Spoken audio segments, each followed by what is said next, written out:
Hello students, आज पढ़ाएंगे आपको डिफरेंशियल इक्वेशंस का 9.4। कुछ उसका पढ़ाए हुए हैं, उससे आगे बढ़ाएंगे आपको। इसमें आपको जो है पढ़ा रहे the variable and separable method. तो वेरिएबल एंड सेपरेबल मेथड में क्या था वो देखिए, एक आध क्वेश्चन रिपीट करते हैं, उसके बाद हम आगे बढ़ाते हैं। जैसे कोई भी एक क्वेश्चन ले लेते हैं, जैसे dy by D X equal to X square plus 4 into Y square plus 1, और इसको कहा क्या, सॉल्व दिस डिफरेंशियल इक्वेशंस। तो इसका रूल बताए थे, सबसे पहले एक साइड dy करेंगे, दूसरे साइड dx करेंगे। तो पहले dy dx को अलग अलग करेंगे, तो dy इधर रहेगा और dx राइट साइड कर देते हैं। उसके बाद dy है जिधर y का फंक्शन आएगा, तो dy बेटा वाई स्क्वायर प्लस 1, और dx है उधर x का फंक्शन रहेगा, x square plus 4 into D x. तो इसका क्या हो जाएगा, उसके बाद दोनों साइड इंटीग्रेट्स कर देंगे। तो वाई स्क्वायर प्लस 1 का इंटीग्रेशन क्या होगा, tan inverse y, x square का एक्स क्यूब बाई 3, 4 का कितना 4x प्लस सी। कॉन्स्टेंट टर्म इधर भी ऐड कर सकते हैं या इधर भी ऐड कर सकते हैं। अब देखिए, जहाँ तक पढ़ा दिए थे उससे आगे आप पहला लेक्चर देख सकते हैं पीछे का देखने के लिए। अब देखिए, अब क्या होगा ना, अभी तक जो भी हम लोग डिफरेंशियल इक्वेशन सॉल्व कर रहे थे उसको बोलते हैं जनरल सॉल्यूशंस, उसको बोलते हैं जनरल सॉल्यूशंस। अब जो सॉल्व करेंगे इसको बोलते हैं क्या, फाइंड द पार्टिकुलर सॉल्यूशंस आपको बोलेगा। तो पार्टिकुलर सॉल्यूशंस का मतलब होता है ना कि इसमें एक्स और वाई का वैल्यू दे देगा, जिससे कांस्टेंट टर्म सी आपका निकल जाएगा। जैसे एक क्वेश्चन नंबर देखिए 14, dy by D X equal to Y tan X, D I by D X equal to Y tan X, और इसमें y इक्वल टू 1 है, x equal to 0, D Y by, अब जिधर dy है उधर y का term ले आइए और tan x उधर रहेगा। क्योंकि पहले एक साइड dy रखते हैं, दूसरे साइड dx, तो उधर dx ले गए, लेकिन देखिए y उधर था तो उसको डायरेक्ट नीचे भेज दिया। आप अगले स्टेप में भी कर सकते हैं। 1/y का integration log mod y, tan x का integration log mod sec x। और बताए थे कि अगर हर जगह डिफरेंशियल इक्वेशंस में लॉग आने लगे, हर जगह डिफरेंशियल इक्वेशन में लॉग आने लगे, तो प्लस सी के जगह अगर आप log c लिखेंगे तो और सिंपलेस्ट फॉर्म में आंसर आएगा। तो ठीक है, तो log y है इधर log sec x into c, log से log हट गया तो क्या, y equal to sec x into c. तो log से log हट गया तो y equal to sec x into c. अब y का वैल्यू पुट करी तो y का वैल्यू कितना 1, sec x, x के जगह पर क्या डालिएगा 0, sec 0 का वैल्यू कितना आ जाएगा 1, तो c का वैल्यू कितना आ गया 1। तो एक्स वाई का वैल्यू ही देता है c निकालने के लिए। अब c का वैल्यू इसमें पुट कर दीजिए, डिफरेंशियल इक्वेशन निकल जाएगा। क्या आ जाएगा, y equal to sec X into 1। अब 1 का कोई वैल्यू है इंटू में नहीं, तो आंसर इसका रह जाएगा y इक्वल टू कितना सेक एक्स। तो कोई दिक्कत नहीं था, dy को LHS रखे, dx को RHS, जिधर dy है उधर y का टर्म लाए तो y नीचे लाए हैं, और tan x into D X. अब बोथ साइड इंटीग्रेट्स कर दिए, tan x का integration log mod sec x plus log c, log m plus log n, log m into n, log से log हटा दिए, हो गया। नेक्स्ट क्वेश्चन देखिए, नेक्स्ट क्वेश्चन आपका दिया है एक 13 नंबर, देखिए 13 number, cos dy by D X equal to a, इसमें भी दे दिया है y equal to 2, x equal to 0, y equal to 2, x equal to 0। अब क्या करेंगे, cos को उधर ले जाएंगे, तो dy by D X equal to cos inverse a। अब dy dx को पहले अलग अलग करिए, तो dy इधर रहेगा और dx को RHS ले जाइए, cos inverse A into D x, तो डी वाई का इंटीग्रेशन वाई, कॉस इनवर्स ये कांस्टेंट टर्म है, बाहर रह जाएगा ये, और इंटू क्या हो जाएगा एक्स, कुछ नहीं थे बाहर चला जाएगा तो 1 बचेगा, 1 का इंटीग्रेशन एक्स और प्लस क्या सी। अब देखिए वैल्यू दिया ना, y का वैल्यू 2 और x का वैल्यू कितना 0 प्लस c, तो c का वैल्यू कितना निकल कर आ गया 2, कुछ नहीं c का वैल्यू 2 इस पे पुट कर दीजिए, आंसर हो गया। Put c equal to 2 in first, तो इस पे 2 पुट कर दीजिए, y equal to cos inverse a into X और c का वैल्यू कितना आ गया 2, हो गया। तो क्या देखिए डी आई बाई, इसमें कॉस लगा था उधर ले जाएं, कॉस इन्वर्स हो गया, और डी एक्स को आर एच एस ले गए, और ये कोई वाई का फंक्शन थोड़े, वो तो कांस्टेंट टर्म है, तो उधर बाहर कर दिया, 1 बचा, उसका इंटीग्रेशन एक्स हो गया, डी वाई का वाई हो गया। अब क्या किए हम कि y का वैल्यू 2 था, x का वैल्यू 0 था, वैल्यू पुट कर दिए, c का वैल्यू निकल गया, c का वैल्यू जब निकल गया तो c का वैल्यू इस पर पुट कर दिए, c का वैल्यू इस पर पुट कर दिए, तो y equal to cos inverse A into X plus कितना 2, यही आंसर हो गया। आगे देखिए नेक्स्ट क्वेश्चन है, देखिए सिर्फ लैंग्वेज में दे दिया है लेकिन क्वेश्चन एकदम सिंपल है। 16 नंबर आपको दिया है, for the differential equation x into Y D Y by D X equal to x plus 2 into Y plus 2, X plus 2 into Y plus 2, find the solution curve passing through 1 minus 1, मतलब इसका इस differential equation को solve करना है, और इसमें दे दिया है कर्व पास कर रहा है कहाँ से 1 माइनस 1 से, तो जब कर्व 1 माइनस 1 से पास कर रहा है तो x के जगह पर 1 रखेंगे, y के जगह पे -1 रखेंगे, फिर c निकल जाएगा। तो पहले ही डिफरेंशियल इक्वेशन को सॉल्व करना है, तो रूल क्या बताए थे, पहले डी वाई डी एक्स को अलग अलग कर लीजिए। अब जिधर डी वाई है उधर y का टर्म लाइए, y प्लस 2, डी एक्स है उधर x का टर्म जाएगा, x plus 2 into D X by x. अब बोथ साइड्स क्या कर देंगे इंटीग्रेट्स, अब इसमें 2 ऐड कर दीजिए, 2 ऐड कर 2 सब्ट्रैक्ट कर दीजिए, और डायरेक्ट एक लाइन कर रहे हैं, अलग अलग डिवाइड भी कर दे रहे हैं। इधर तो ऐसे ही बन जाएगा, अलग अलग डिवाइड करिए, 1 plus 2 by x into D x, एक कटेगा तो यहाँ 1 का इंटीग्रेशन x नहीं होगा चूँकि y के रेस्पेक्ट में है, y minus 2 log y plus 2 log y plus 2 equal to 1 का x 2 log mod x plus c, 1 का x 2 बाहर रहेगा, 1 बाई एक्स का log mod x plus c। अब क्या है ना, हमको एक्स वाई का वैल्यू दिया हुआ है कि किस पॉइंट से वो पास कर रहा है, तो डायरेक्ट एक्स वाई लिख देगा या बोलेगा किसी पॉइंट से पास कर रहा है, ये 1 माइनस 1 से पास कर रहा है, यानी 1 माइनस 1, वाई कोऑर्डिनेट -1 है, तो -1 यहाँ डालिएगा ना, -1 प्लस 2 1 आ जाएगा, और एक्स कोऑर्डिनेट क्या है 1, 1 plus 2 log 1 plus c, log 1 का वैल्यू 0 होता है, आप लोगों को पता होगा।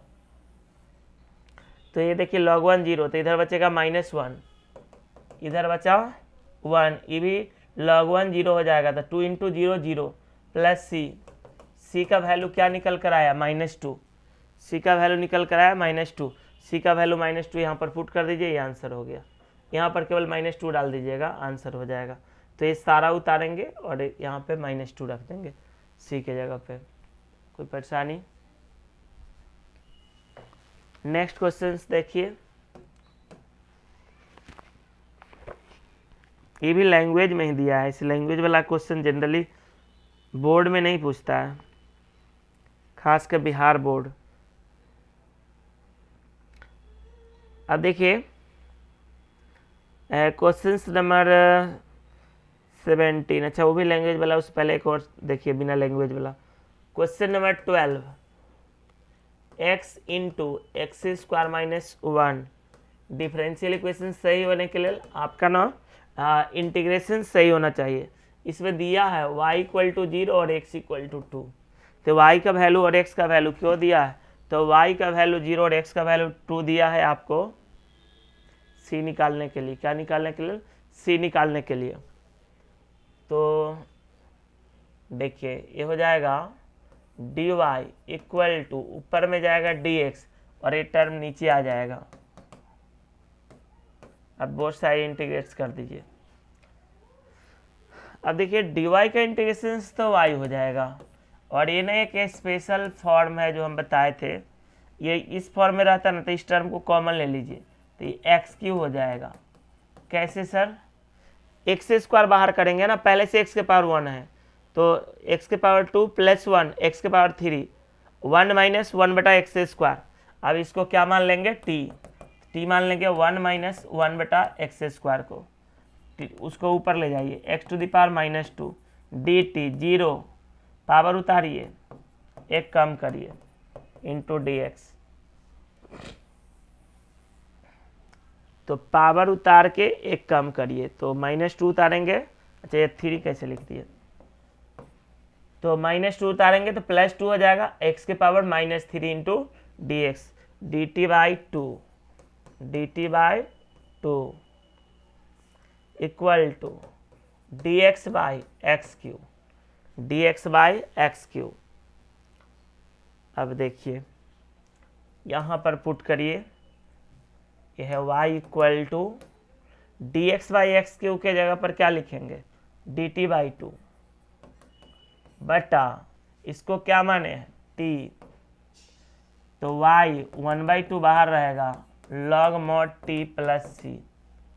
1/t का इंटीग्रेशन log mod t, 1/2 बाहर चला जाएगा, और 1/t का integration log mod t। t का वैल्यू बोलिए, log mod 1 माइनस 1 बटा एक्स स्क्वायर। अब तो वैल्यू पुट कर दीजिए, दिया है ना y का वैल्यू 0, 1/2, x का वैल्यू कितना दिया है? 2, तो देखिए 1/4, 1 में से 1/4 घटाएंगे तो ये आ जाएगा log 3/4 प्लस सी। तो c इक्वल टू क्या निकलेगा? -1/2 log 3/4। अब जो c का वैल्यू निकल कर आया पुट कर देंगे, कहाँ पे पुट कर देंगे? तो ये जो c का वैल्यू निकल कर आया इक्वेशन फर्स्ट में, यहाँ पर पुट कर देंगे, फिर वही आंसर हो जाएगा। -1/2 log 3/4 यहाँ पर पुट कर देंगे आप। तो क्या किए? dy को अलग किए, dx को अलग किए। dx की तरफ x को टर्म लेगा, एक फॉर्म ही होता है, इसको कॉमन ले लेते हैं हम लोग। तो एक्स स्क्वायर कॉमन लिए, पहले से था तो एक्स क्यू, यहाँ कुछ नहीं था, डिवाइड हो गया। इसको डिफ्रेंशिएट किए, इसको ऊपर ले गए, पावर उतार का एक कम, तो डी टी बाई 2 हो गया। यहाँ से D X by X cube के जगह पे इसको t माने, log mod t का वैल्यू पुट किए, फिर y और x का वैल्यू पुट कर दिए, c का वैल्यू निकल गया, c का वैल्यू यहाँ डाल देंगे, तो आंसर हो जाएगा क्या? y equal to 1/2 log mod 1 minus 1 बटा एक्स स्क्वायर माइनस 1/2 log 3/4, मतलब 3/4। अब देखिए कुछ बच्चा कहेगा कि सर आंसर इसका मैच नहीं कर रहा। आप चाहें तो इसका एलसीएम ले सकते हैं, बटा में 1 है, एक्स स्क्वायर माइनस 1 बटा एक्स स्क्वायर, तो थोड़ा मोड़ा इधर उधर, ऐसे एग्जाम में नंबर आपका नहीं कट करेगा। एलसीएम ले लीजिए तो भी, ना लीजिए तो भी, तो इसका नाम है इनडिफिनिट इंटीग्रेशंस। थोड़ा भी प्रोसेस चेंज होगा आंसर चेंज हो जाएगा, तो उससे वो गलत नहीं है, वो सही है, प्रोसेस केवल चेंज हो जाता है। आगे देखते हैं। एक क्वेश्चन है, एक तो बड़ा लॉन्ग क्वेश्चन है, 11 नंबर ऐसा दिया है। ऐसे भी लॉन्ग क्वेश्चंस जो है ना, इसका 9.5 और 6 से पूछेगा, इससे कम चांस है।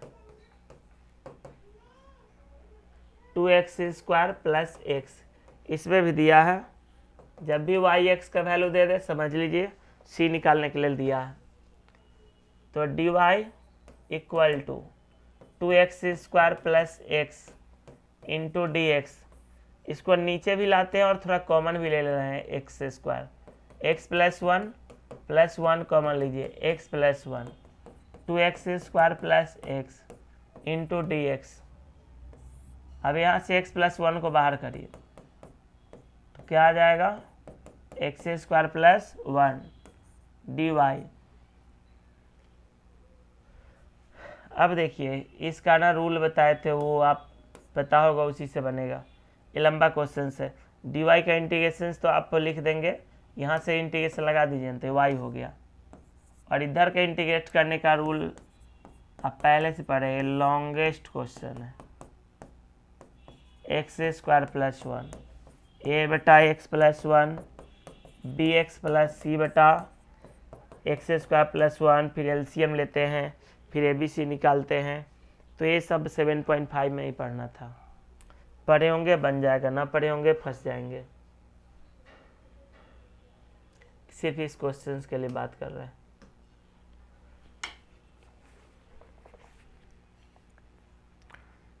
नेक्स्ट क्वेश्चन देखिए, एक और आपका जो है लैंग्वेज वाला, 2 सवाल है लैंग्वेज वाला भी। स्लोप कर रहा है, find the equation of curve passing through 0 - 2। तो ये तो सी निकालने के लिए दिया, किसी पॉइंट से पास कर रहा है। Given that at any point X Y on the curve product of slope of its tangents. तो टेंजेंट का स्लोप होता है dy/dx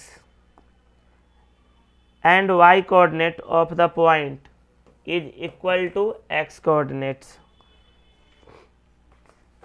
देखिए तो क्वेश्चन सिर्फ लैंग्वेज दे दिया, नहीं तो है बहुत सिंपल क्वेश्चंस। क्या बोला था, टेंजेंट के स्लोप और उसके y कोऑर्डिनेट का प्रोडक्ट बराबर है उसके x कोऑर्डिनेट्स के, और दिया था वो पॉइंट xy है और उस पॉइंट से पास कर रहा था, इसको सॉल्व करना है। तो y dy बराबर क्या हो जाएगा, x dx y²/2 x² plus c. y का वैल्यू क्या है, 2 - 2 का स्क्वायर 4, ये तो 0 है। c का वैल्यू क्या आ गया, 2, इसमें पुट कर दीजिए, y²/2 x² प्लस 2 हो गया। स्लोप ऑफ टेंजेंट्स यानी dy/dx एंड y कोऑर्डिनेट का प्रोडक्ट क्या दिया था, उसके x कोऑर्डिनेट्स के बराबर है और उस पॉइंट का कोऑर्डिनेट xy दिया हुआ था। तो इसको सॉल्व करना है, तो वेरिएबल से पेबल पढ़ रहे हैं, dy का टर्म LHS dx का टर्म RHS। अब इंटीग्रेट्स कर दिए, वैल्यू पुट कर दिए, सी निकल गया।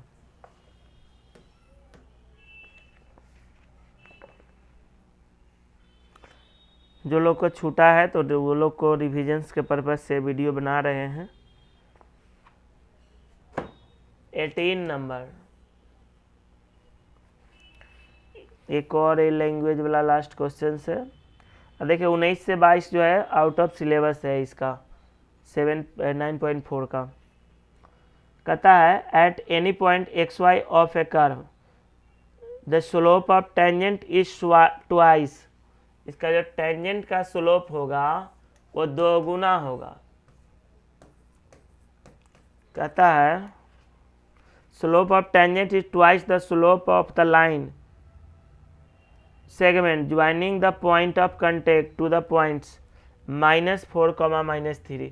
क्वेश्चन देखेंगे तो पता चलेगा। y 2 पॉइंट्स दे दिया जाए और कुछ याद नहीं है तो फिर काहे का डिफरेंशियल इक्वेशन, पीछे का ही याद नहीं है तो लास्ट चैप्टर क्या बनेगा। इसका स्लोप क्या होता है, y कोऑर्डिनेट का अंतर y1 - y2 बटा x1 - x2। तो क्वेश्चंस बोला है कि एक पॉइंट दिया है -4 -3 और वो स्लोप ऑफ टेंजेंट्स जो एक और पॉइंट्स था जिस पॉइंट पर टेंजेंट खींचा गया है xy। तो बोला कि ई दोनों पॉइंट के ज्वाइन करने से जो स्लोप आएगा, मतलब y कोऑर्डिनेट के अंतर बता x कोऑर्डिनेट के अंतर, उससे ये 2 गुना है। तो ये 2 गुना है ना, लेकिन 2 से गुना इसमें करेंगे, चूँकि वो तो 2 गुना है ही, इसमें 2 से गुना करेंगे तब वैल्यू क्या होगा, बराबर होगा। और ये पास कर रहा है -2 1 से, तो वो तो सी निकालने के लिए दिया। क्वेश्चन सामने रहेगा तो ही ये बुझाएगा। क्वेश्चन कहा था कि slope of tangent is twice the slope of the, देखिए पढ़िए देते हैं आपको कह दिया है at any point X Y of a curve slope of tangent is twice the slope of the line segment joining the point of contact to the point -4 3। तो एक पॉइंट एक्स वाई था और एक -4 3, -4 -3, तो स्लोप ऑफ टेंजेंट डबल है, तो इसमें double से करेंगे तभी बराबर होगा। तो डी वाई बटा y plus 3 equal to 2 into D x बटा एक्स प्लस 4, डी एक्स बटा एक्स प्लस 4। इसका integration log mod y plus 3 2 log mod x plus 4 plus c. आप चाहे तो इसको लॉग सी भी लिख सकते हैं, चूँकि यहाँ भी लॉग है यहाँ भी लॉग है, तो लॉग सी भी लिख सकते हैं। इसको पावर को ऊपर ले जाएंगे या ऐसे ही बना सकते हैं। अब जिस पॉइंट से पास कर रहा है उस पुट कर दीजिए तो सी निकल जाएगा। आप कहिए सर लॉग सी लिख दीजिए, ठीक है, सब जगह लॉग आया, लॉग सी लिख देते हैं।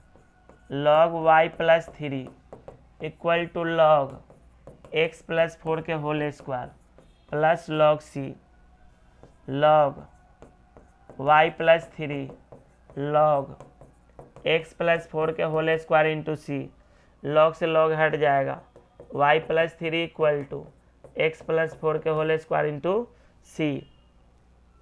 अब यहाँ पर पुट कर दीजिए, किस पॉइंट से पास कर रहा है, -2 से, -2 से, यानी वाई कोऑर्डिनेट 1 है तो 1 प्लस 3 और ये एक्स कोऑर्डिनेट -2 है, -2 प्लस 4 के whole square plus C into C 4 equal to 2 के स्क्वायर 4, सी का वैल्यू कितना आ गया 1, तो यहाँ सी का वैल्यू आप 1 पुट कर देंगे, ये आंसर आ जाएगा। तो इस एक्सरसाइज में इतना ही बचा हुआ था। Okay bye.